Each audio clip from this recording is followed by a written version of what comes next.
हाल ही में ममता कुलकर्णी को लेकर तगड़ी कंट्रोवर्सी हुई। पहले उन्होंने संन्यास लेने का ऐलान किया, फिर महाकुंभ में उन्हें किन्नर अखाड़े में महामंडलेश्वर की पदवी दी गई। उन्हें नया नाम भी दिया गया, श्रीमाई ममतानंद गिरी। 7 दिनों तक वो महाकुंभ में रही, फिर उनसे ये पदवी वापस ले ली गई। ममता कुलकर्णी और उनको महामंडलेश्वर बनाने वाले लक्ष्मी नारायण त्रिपाठी को किन्नर अखाड़े से निकाल दिया गया। हालांकि ममता कुलकर्णी का कहना यह है कि वो अपनी आध्यात्मिक यात्रा जारी रखेंगी और उन्हें किसी पदवी के होने ना होने से कोई फर्क नहीं पड़ता। पहले भी कई अभिनेत्रियों ने ग्लैमर की दुनिया त्याग कर आध्यात्मिक में या मजहबी जिंदगी में पनाह पाई है। आज ऐसी ही कुछ अभिनेत्रियों और मॉडल्स के बारे में जानेंगे।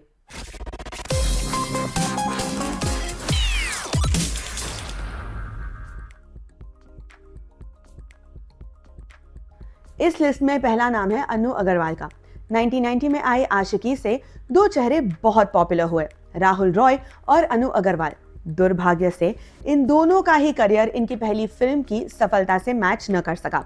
अनु अग्रवाल मॉडलिंग और वीजेइंग करने के बाद फिल्मों में आई थी। आशिकी के बाद उन्होंने 8-10 फिल्में और की, लेकिन कोई भी आशिकी के आसपास भी नहीं पहुंच सकी। वो 7 सालों तक फिल्म इंडस्ट्री में एक्टिव रही, फिर उनका मोह भंग हो गया। 1997 में उन्होंने योग में रुचि लेना शुरू किया और खुद को कर्म योगी घोषित किया। 1999 में एक ऐसी घटना हुई जिसने उनकी जिंदगी बदल कर रख दी। उनका एक जानलेवा कार एक्सीडेंट हुआ, इतना भयानक कि उनकी जान लगभग चली ही गई थी। पूरे 29 दिन वो कोमा में रही। उनके शरीर का निचला हिस्सा पैरालाइज हो गया था। उन्हें अपनी पिछली जिंदगी का कुछ भी याद नहीं रहा। उस तिथि से वापस आने में उन्हें महीने लग गए।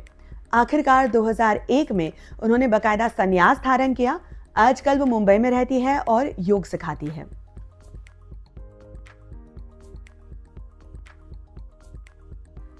मॉडल कम एक्ट्रेस सना खान ने लगभग 15 साल इंडस्ट्री में काम किया। उन्होंने एड्स किए, टीवी शोज किए, हिंदी और साउथ की कई फिल्मों में काम किया। अमूल माचो के कंट्रोवर्शियल एड से लेकर सलमान खान के साथ यात्रा.com के एड तक उन्होंने 50 से ज्यादा एड फिल्म्स में काम किया। 2005 में यही है हाई सोसाइटी नाम की हिंदी फिल्म से उन्होंने डेब्यू किया। फिर हल्ला बोल और जय हो जैसी बड़ी फिल्मों में दिखाई दी। तमिल, तेलुगु और मलयालम फिल्में भी की। फिल्मों में आइटम नंबर्स भी किए। धन धनाधन गोल का बिल्लो रानी उनके करियर का सबसे बड़ा गाना है। फिर बिग बॉस 6 में चली गई और वहां सेकंड रनर अप रही। झलक दिखला जा और खतरों के खिलाड़ी जैसे शोज का हिस्सा रही। स्पेशल ऑप्स नाम की वेब सीरीज में भी नजर आई। कैमरे के सामने ये उनका आखिरी काम था। 2020 में उन्होंने बकायदा घोषणा की कि वो ग्लैमर की दुनिया छोड़ रही है। ठीक ठाक चलते करियर को छोड़ने का उनका ये फैसला कईयों को चौंका दिया। उसके बाद उन्होंने एक मौलवी से शादी कर ली जिनका नाम है मुफ्ती अनस सईद।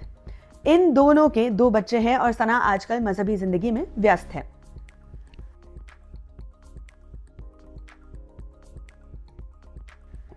आमिर खान की दंगल से अपना डेब्यू करने वाली ज़ायरा वसीम का करियर ज्यादा लंबा नहीं रहा। उनकी पहली फिल्म के बाद से ही उनका वास्ता कंट्रोवर्सी से पड़ने लग गया था। दंगल के लिए उन्होंने बाल कटा लिए थे। साथ ही जम्मू कश्मीर की सीएम ने उन्हें कश्मीरी रोल मॉडल भी कहा था। मजहबी लड़ाके भड़क गए। उन्हें ऑनलाइन ट्रोल तो किया ही गया, डेथ थ्रेट्स भी मिले। मामला इतना बढ़ा कि उन्हें पब्लिकली माफी मांगनी पड़ी। ज़ायरा की दूसरी फिल्म थी सीक्रेट सुपरस्टार, जो कि एक स्लीपर हिट साबित हुई। ज़ायरा के हिस्से तारीफें और अवार्ड्स दोनों आए। उनकी तीसरी फिल्म थी द स्काई इज पिंक। ये उनकी आखिरी फिल्म रही। 2019 में उन्होंने बकायदा अनाउंसमेंट की कि वो एक्टिंग से रिटायर हो रही है। एक लंबी चौड़ी पोस्ट लिखी जिसका सार ये था कि उनका एक्टिंग करियर उनकी आस्था और मजहबी मान्यतों के खिलाफ है। महज 3 अच्छी फिल्में करने के बाद ज़ायरा वसीम के जीवन का सिनेमा चैप्टर क्लोज हो गया। उस वक्त उनकी उम्र महज 19 साल थी और उनमें अपार संभावनाएं देखी जा रही थी।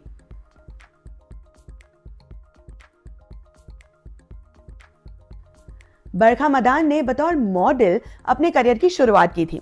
फिर 1994 के फेमिना मिस इंडिया कॉन्टेस्ट में हिस्सा लिया, जहां सुष्मिता सेन और ऐश्वर्या राय कंपीट कर रहे थी।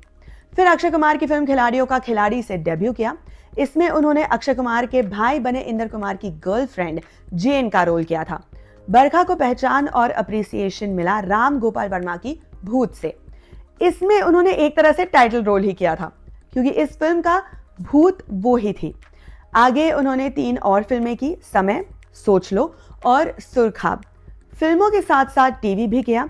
संजय खान के बड़े सीरियल 1857 क्रांति में रानी लक्ष्मीबाई का रोल किया। पॉपुलर सीरियल 7 फेरे सलोनी का सफर में भी वो दिखाई दी। इसके अलावा उन्होंने घर एक सपना, न्याय और सुराग द क्लू जैसी सीरियल्स में काम किया। फिर नवंबर 2012 में उन्होंने अपनी जिंदगी का सबसे बड़ा फैसला कर लिया। 4 नवंबर 2012 को उन्होंने बकायदा बौद्ध धर्म की दीक्षा ली और बुद्धिस्ट नन बन गई। बरका मदान को नया नाम मिला, गैल्टन सैम्पटन। वो अब मठों में रहती है और ध्यान साधना में वक्त बिताती है।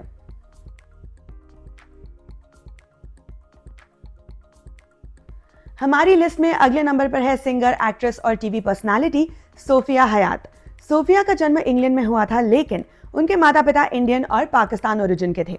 उनकी पाकिस्तान में जबरदस्ती अरेंज मैरिज भी हुई थी, जिससे भागकर वो फिर से इंग्लैंड पहुंची थी। वहां उन्होंने मॉडलिंग और सिंगिंग में करियर बनाना शुरू किया। उनके 2 म्यूजिक एल्बम भी रिलीज हुए, डिसऑनर और विजडम ऑफ द मदर। 2013 में उन्होंने बिग बॉस 7 में हिस्सा लिया। मैं लड़की हूं नाम के एक म्यूजिक वीडियो में भी दिखाई दी। लेकिन 2016 में उनका भी ग्लैमर वर्ल्ड से मोह भंग हो गया। उन्होंने अनाउंस किया कि वो स्पिरिचुअलिटी को अपना रही है। वो एक नन बन गई और उन्हें एक नया नाम भी मिला, गाया सोफिया मदर।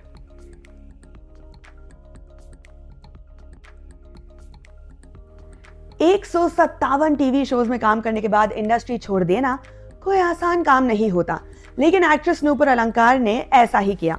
90s में अपना करियर शुरू करने वाली नूपुर ने अगले 2-2.5 दशकों तक भरपूर काम किया, सीरियल्स में भी और फिल्मों में भी।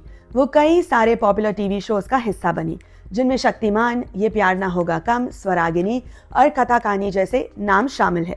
उन्होंने संजय लीला बंसाली और डेविड धवन जैसे दिग्गजों की फिल्मों में भी काम किया था। सावरिया और क्योंकि मैं झूठ नहीं बोलता जैसी फिल्मों में वो नजर आई थी। 2022 में अचानक उन्होंने ये घोषणा करते हुए सबको हैरान कर दिया कि वो साध्वी बन रही है। उन्होंने अपने पति से बात की और अध्यात्म की राह पर आगे बढ़ चली। आजकल वो जोगियों वाले वस्त्र पहनकर ब्रज में रहती है। कुछ दिन पहले उनका भिक्षा मांगते हुए एक वीडियो भी काफी वायरल हुआ था।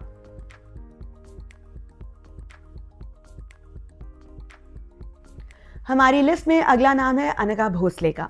अनुपमा जैसे पॉपुलर सीरियल का हिस्सा रह चुकी अनघा ने बहुत कम उम्र में ही मोह माया त्यागने का फैसला कर लिया। उनके पेरेंट्स कृष्ण भक्त थे, तो बचपन से ही घर में धार्मिक माहौल था।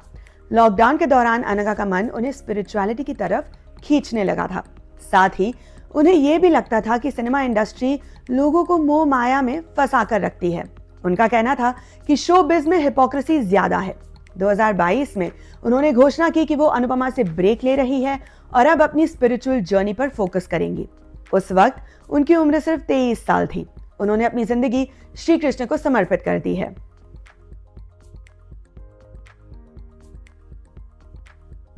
लिस्ट में आखिरी नंबर पर है भोजपुरी फिल्मों की एक्ट्रेस सहर अफशां।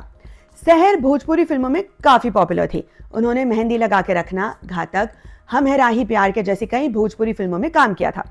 2022 में उन्होंने भी एंटरटेनमेंट इंडस्ट्री छोड़ दी, ये कहते हुए कि उनका पेशा उनके मजहब के मुताबिक नहीं है। एक इंस्टाग्राम पोस्ट में सहर अफशां ने लिखा, मैं आप सभी को यह बताना चाहती हूँ कि मैंने फिल्म इंडस्ट्री छोड़ने का फैसला किया है। मैं अपनी बाकी की जिंदगी इस्लामी शिक्षाओं और अल्लाह के बताए नियमों के अनुसार बिताऊंगी। मैंने अपनी गुजरी हुई जिंदगी के तरीकों के लिए अल्लाह से माफी मांगी है। तो ये थी ऐसी एक्ट्रेसेस जिन्होंने ग्लैमर की दुनिया को छोड़कर धर्म की राह चुनी। आज के एपिसोड में इतना ही। अब देखते रहिए एम बोले तो।